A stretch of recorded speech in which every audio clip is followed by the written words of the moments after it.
Now, nearly a week after signing Georgia's controversial elections bill into law, the governor is defending it.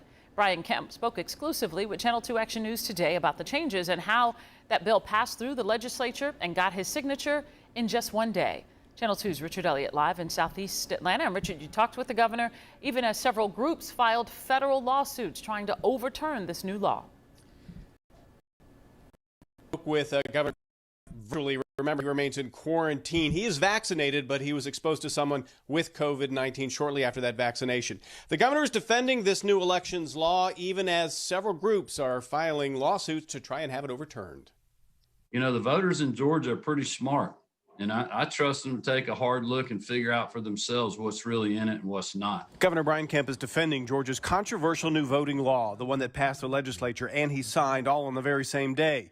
In an exclusive interview, Kemp says the new law expands weekend early voting, makes ballot drop boxes an official part of Georgia election law, and replaces signature match on absentee ballots with voter ID. He also defended the portion banning people from providing food and water to voters standing in long lines. It should be that politicians or third-party groups that have an agenda in the election shouldn't be handing things out to voters, being able to talk to them about potentially who they're going to vote for. But critics contend the new law is more about voter suppression than election integrity. In a 92-page federal lawsuit filed early Tuesday, a number of groups are asking a federal court judge to overturn the law, claiming it's unconstitutional. We and others quickly marched into court because we cannot let it stand. There are upcoming elections. Voters need to prepare for them.